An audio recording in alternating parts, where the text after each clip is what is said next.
Bonjour à tous, bienvenue sur la chaîne YouTube Mécanique Sportive, c'est Nicolas. Aujourd'hui, je suis ici pour vous présenter la nouvelle Citroën C3. La voici, la voilà, nouveau look, nouvel intérieur, nouvel extérieur. Il y a beaucoup de choses qui ont évolué et surtout la version que je vous présente aujourd'hui, c'est la nouvelle C3, version 100% électrique. Elle existera également en version thermique dans un premier temps avec le moteur PureTech 100, version essence, et peut-être on m'a parlé d'une version qui sera hybridée avec le nouveau MHEV du groupe Stellantis, qui est vraiment plutôt pas mal et surtout ça collerait bien avec ce type de voiture également.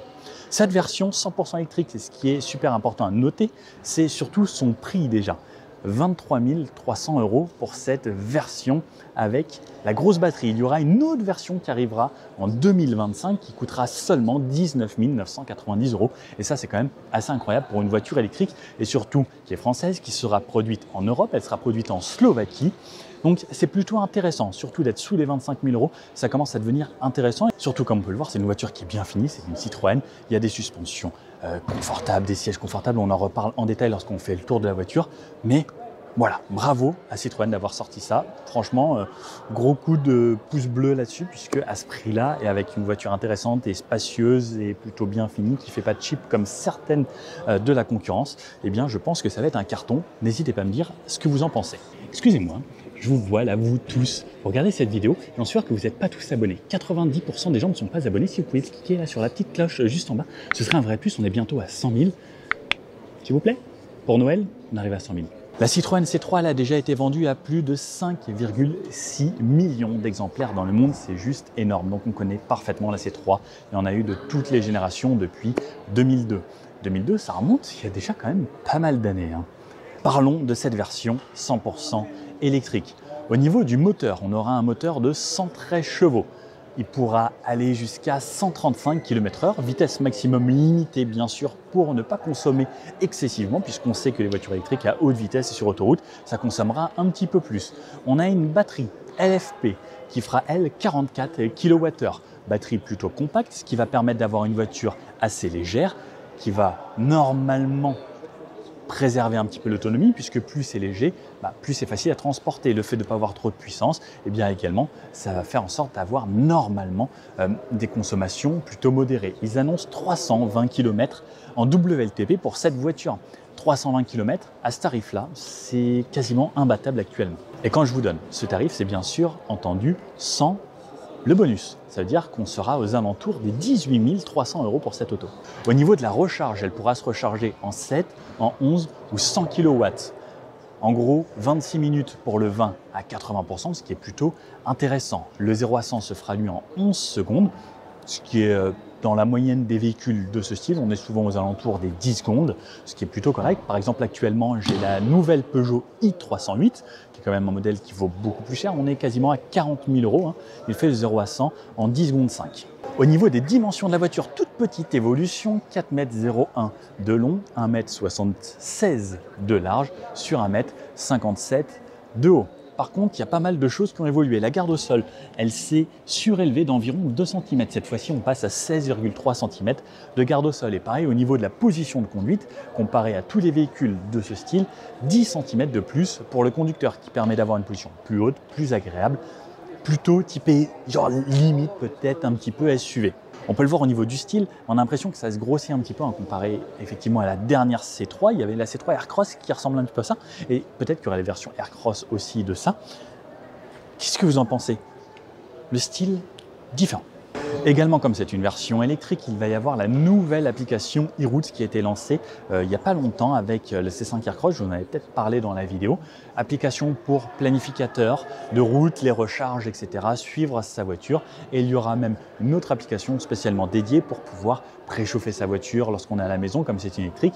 L'hiver, si elle charge sur une borne, on peut la laisser brancher et lui dire par exemple demain matin je vais au boulot à 8 h, je la préchauffe, et plein de petites choses comme ça pour suivre également l'évolution de la batterie. Petit à petit, ça devient quand même de plus en plus technologique, toutes ces autos. Elle sera disponible en deux versions, la version U qui sera l'entrée de gamme, et la version Max. La version Max, il y a vraiment pas mal de choses en plus. Je suis obligé de prendre mon téléphone parce qu'il y a vraiment beaucoup d'infos en plus. Donc la version Max, on a des jantes alliages en 17 pouces supplémentaires. La peinture qui sera, elle, en biton. On aura des barres de toit décoratives qui sont là juste pour faire joli. On ne pourra pas poser de charge dessus. Des plaques de protection avant et arrière. Un écran tactile 10,25 pouces à l'intérieur. Miroir du smartphone, Android Auto, Apple CarPlay, les sièges confort de chez Citroën, les Advance Comfort, les essuie-glaces automatiques, les rétroviseurs rabattables électriquement, les sièges chauffants, le volant à effet cuir, la deuxième rangée de sièges qui se rabat en 40-60, sinon ce sera une banquette simple, le réglage du siège du conducteur, les feux arrière à LED, des vitres arrière surteintées comme cette version aujourd'hui, des sièges en TEP et tissu comme on a aujourd'hui, la climatisation automatique, la navigation 3D, la recharge sans fil, la caméra de recul et également un rétroviseur électrochrome et des vitres arrière électriques. Donc on peut voir que la version Max aborde quand même vraiment beaucoup plus d'options. Je n'aurais pas pu retenir tout ça par contre. On retrouve sur cette voiture donc un moteur à l'avant, ce sera une traction, voiture 100% électrique. Le pack de batterie se situe toujours sous le plancher. Nouveauté également, c'est on a les suspensions à butée hydraulique. Ça, c'est ce qui fait la réputation de Citroën et le confort de toutes leurs voitures. Hâte vraiment de l'essayer sur la route, voir ce que ça donne, puisque ça, on a déjà essayé, hein, C5X, C4X, C4 et autres. Ça amène énormément de confort. Couplé au siège Advance Comfort, ce sera quand même un vrai plus sur les petites routes bosselées. Et je sais qu'il y a pas mal de gens qui habitent à la campagne roulent en C3 et franchement, pour avoir roulé cette voiture sur les routes de campagne et autres, avoir des longs trajets avec, c'est vrai que niveau confort, c'est quand même assez imbattable. Vous vous demandez peut-être quand est-ce qu'elle sera disponible? Eh bien, à partir de demain, selon quand je sors cette vidéo, mais il me semble que ce sera demain puisque je me suis motivé, on pourra la précommander et elle sera livrée à partir de mi-2024, deuxième trimestre 2024. Sur l'avant, on peut voir que c'est quand même assez nouveau, il y a plein de petits détails à noter. On commence par le capot qui nous rappelle un petit peu ce qu'on connaît avec juste un petit creux de chaque côté et une petite ligne, c'est plutôt simple, mais par contre à partir du moment où on arrive ici, on retrouve le nouveau logo de chez Citroën. Il a été inauguré sur la Oli, c'était le concept car, on l'a vu rouler un petit peu partout, il était présent sur des salons et il reprend ce logo. Il était rouge sur la Oli, là j'adore, la voiture est en rouge, elle sera disponible en plusieurs couleurs, on ne sait pas encore également tout aujourd'hui, mais un nouveau logo ici, j'aime beaucoup. Ça rappelle un petit peu les logos d'époque, comme beaucoup de marques reprennent de nos jours, ils se disent « Ah, c'était bien à l'époque et on va moderniser nos rétros, ça me plaît bien ». On retrouve sur les côtés ici ces sortes de chevrons qui viennent dans la continuité du logo sur le côté et on a de nouveaux blocs pour les phares. On a un éclairage 100% LED et ça également, ça vient de la Oli avec des formes beaucoup plus géométriques et beaucoup plus verticales. Tout comme horizontal. En fait, c'est vraiment des lignes qui changent comparé à ce qui était un petit peu plus arrondi de ce qu'on avait jusqu'à présent. Même si, par exemple, la C4 et autres, par exemple, les arrières, on pouvait noter le Y, mais là, on peut dire que c'est une sorte de Y, mais franchement, on fait différemment puisque c'est une forme totalement différente. Feu à LED également, donc le clignotant qui sera ici avec une ampoule. On n'a pas forcément tout en LED, juste le clignotant avec la petite ampoule orange. Ensuite, on peut noter petite entrée d'air ici et grosse entrée d'air là avec la forme rappelée du chevron Citroën sur toute cette partie. Sur les extrémités, on peut noter les anti-brouillards, une sorte de petite lame ici avec une partie plastique et comme je vous dis, on peut passer à 16,3 cm avec la garde au sol. Sous ce capot, cette version, le bloc électrique, donc à l'avant, pas de frunk en dessous, ou sinon la version thermique avec ce PureTech 100 chevaux que je vous montre juste là. J'aimerais bien savoir ce que vous en pensez. Je trouve qu'elle fait vraiment moderne cette auto. J'aime bien. Sur le côté, les rideaux d'air, ça on connaît bien sur les voitures électriques pour jouer sur le côté aérodynamique et avoir de meilleures consommations et prolonger un petit peu l'autonomie, parce que ça contribue à avoir un meilleur CX. Le CX, c'est le coefficient de pénétration dans l'air. On a des petits rappels ici avec ces petits de bandes jaunes.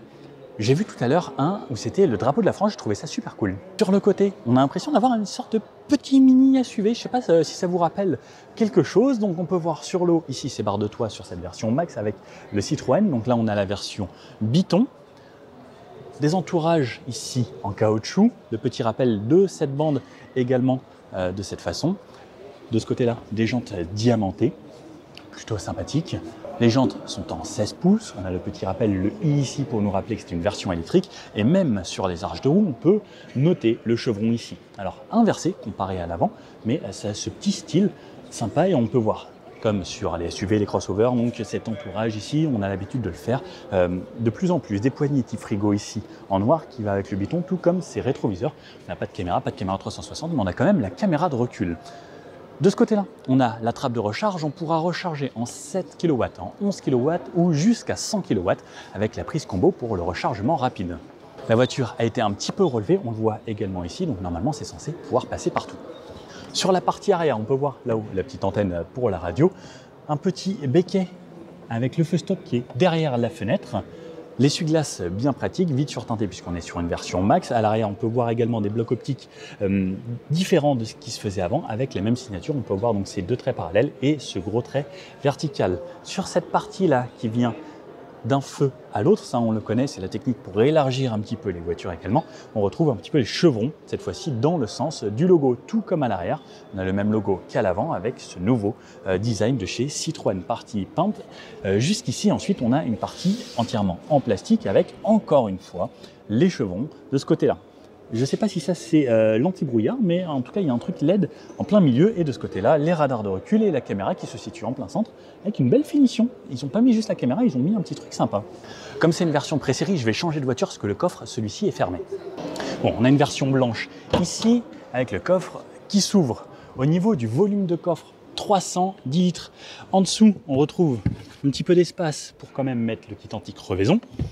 Et on peut voir que c'est assez profond, donc si je mets la jambe, on peut voir ici cette profondeur, et vous me connaissez, l'animal rentre bien entendu dedans 310 litres, et bien moi ça passe sans problème, c'est plutôt spacieux, c'est un petit peu profond, c'est assez large, pas très long en profondeur, mais il y a quand même de quoi faire pour mettre ses courses, et pour 4 personnes, ça tient sans problème. On a une fixation tap taser Isofix sur les deux sièges d'extrémité et cette banquette, comme c'est la version max, elle se rabat en 40-60. Alors, au niveau des places arrière de cette nouvelle C3, qu'est-ce que ça donne? On monte dans la voiture, je remonte mon appuie-tête tout de suite, je viens fermer cette porte donc avec des plastiques durs un petit peu partout, des petits accoudoirs avec un simili et le petit mot Be Happy. Et de l'autre côté, j'ai un Feel Good. Bon, est-ce qu'on est happy, est-ce qu'on feel good ici? Les sièges sont franchement confortables, on a cette mousse où on s'enfonce bien dedans, tant au niveau de l'assise que du dossier. Il y a un petit maintien latéral qui fait plaisir. J'ai de la place ici au niveau des genoux, j'ai des petites pochettes pour mon téléphone en haut, les aumônières un petit peu plus bas. J'ai énormément de place à la tête. On a un plancher où il y a un petit tunnel central ici, ça existe également donc sur des versions thermiques, et un plancher à peu près plat à cet endroit-là où je peux mettre mes pieds quand même sous le siège à l'avant. Ça me laisse vraiment pas mal d'espace. Ils ont dit qu'ils ont rajouté quasiment 2 cm à l'avant de rayon au genou. Les sièges sont réglés pour moi à l'avant et franchement, c'est plutôt confortable, c'est spacieux. On a une version 5 places ici, on a la 3e ceinture qui se situe directement sur la banquette et j'aime beaucoup en fait ce contraste entre le noir et ce beau petit gris. Le textile est franchement bien. Hein. Intérieur, on a des finitions en TEP et des matériaux recyclés. Ici, on retrouve 2 ports USB-C, une prise 12 volts, pas de ventilation et de climatisation sur la partie arrière. En tout cas, c'est plutôt spacieux. Les fenêtres sont grandes, on a une bonne visibilité sur l'extérieur et surteinté quand même sur l'arrière. Lorsque je passe ici au milieu, oh là là, le confort de cette place du milieu, en fait, elle s'enfonce également énormément, donc elle est un petit peu bombée, mais c'est très confortable. Je relève un peu l'appui-tête ici. Et ben, j'ai une position plutôt correcte et même au niveau du dos, en fait, il y a une assise et un dossier vraiment très moelleux. J'ai de la place pour les pieds, alors même si je dois les mettre sur les rails, mais au moins je peux poser mes pieds sur les rails et resserrer un petit peu mes jambes pour ne pas trop gêner les personnes sur les côtés, mais l'assise est bien creusée, c'est bien dessiné et franchement, on dirait un matelas en fait. Et même ici, j'ai une belle visibilité sur l'avant.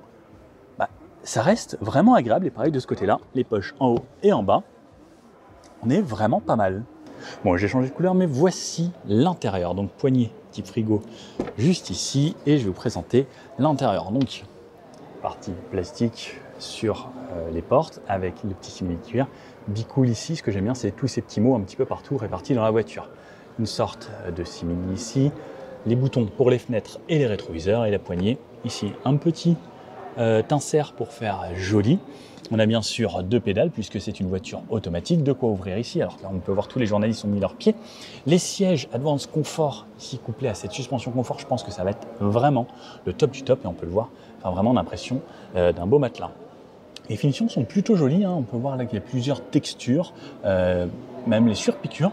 C'est franchement bien et cette partie tissu ici qui donne vraiment une finition de canapé et canapé plutôt haut de gamme.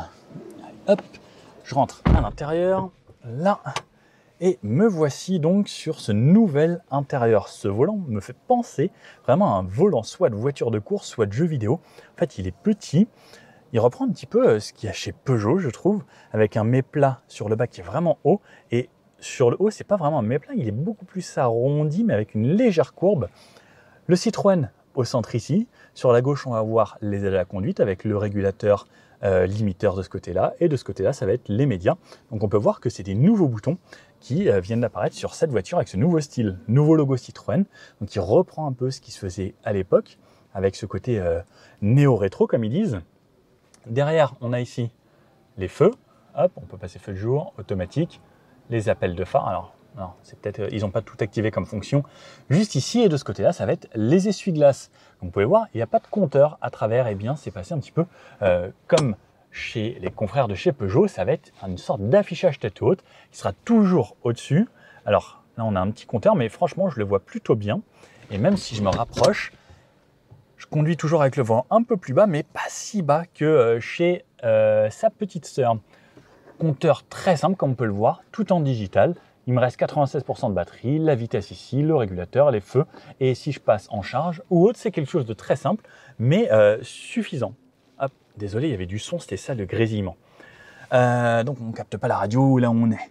Ici de ce côté-là, désactiver le SP, le maintien dans les lignes, la hauteur des feux, aérateur ici, un long bandeau qui traverse et en fait on peut le voir, c'est vraiment une partie très symétrique puisqu'on n'a pas besoin de casser le milieu avec un compteur. On a l'écran 10,25 pouces juste ici, donc ça c'est la version max qui intègre cet écran. On peut voir des petits rappels avec le bandeau chromé en dessous, on peut voir le bandeau ici, donc on a pas mal de lignes qui traversent cet habitacle. Sur le haut pareil, ici on a de l'espace et au final on pourra même poser des choses ici et on a les aérations pour le pare-brise à cet endroit-là. Des parties plastiques ici, alors c'est pas les versions tout à fait définitives qu'on a là. De quoi poser des choses là-bas. Ici, on retrouve un port USB-C que l'on voit caché. On retrouve pareil ces motifs qu'il y a à l'extérieur, donc un petit peu chevron partout. Et cette partie là qu'ils ont appelée Design Sofa pour rappeler ce qu'on a à la maison sur un canapé en fait. Et d'avoir ce textile ici à portée de main, eh bien ça amène une touche de chaleur dans l'habitacle. L'écran, donc hop, je retourne ici. Donc là, je l'ai éteint. Retour. Alors ça c'est pareil, hein, c'est le home, mais c'est pas forcément une version définitive. On a la navigation, on a les réglages, la radio et une touche home juste ici Android Auto et Apple CarPlay avec la projection directement et ce sera du sans fil. Un petit peu plus bas on retrouve des aérateurs, donc de chaque côté, le warning au centre, le verrouillage du véhicule. Et plus bas, ce qui est top, c'est qu'ils ont laissé le bloc climatisation avec de réelles touches. Siège chauffant sur 3 positions pour moi et le passager, désivrage, la clim max et la clim automatique et le volant chauffant tout en haut à gauche ici. Ensuite, un chargeur ici par induction et un rangement de téléphone, double porte-gobelet. Ici, on a ce qu'il y a maintenant chez le groupe qui est plutôt connu, c'est le sélecteur de vitesse. Parking sur le haut, je tire vers moi, je passe en drive, vers l'avant, je passe en reculé. Et la touche C, alors j'avoue que je ne sais pas ce que c'est la touche C, parce que d'habitude c'est le mode B. Alors C, j'aimerais bien savoir ce que c'est. Le petit bouton éco pour passer en mode éco et faire plus d'autonomie.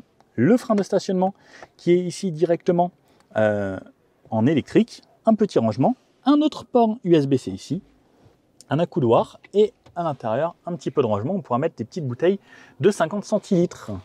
Voilà à quoi ça ressemble. Ensuite sur la partie haute ici, on retrouve donc les lumières, la touche SOS, la touche assistance, petite lumière en LED ici et le rétro avec le gros bord mais électrochrome déjà de base.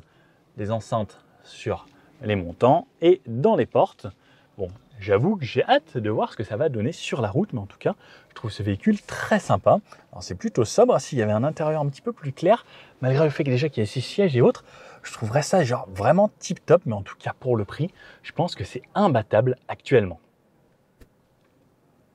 Bon alors, je pense que cette voiture, ça va être un carton assuré parce que à ce tarif-là, c'est juste extraordinaire. 23 300 € pour la version la plus optionnée. Et il n'y aura que 2 finitions, ce qui est facile, c'est simple, c'est soit à la U, soit à la Max. Personnellement, j'opterais pour la Max, mais sinon les premières commencent à partir de 23 300 €. Il y aura la version Max qui sera un petit peu plus chère et à partir de 19 900 € pour les versions qui seront un petit peu moins puissantes avec une batterie encore un petit peu plus petite. Pour les gens qui font que de la ville, ça pourrait être quelque chose de plutôt intéressant.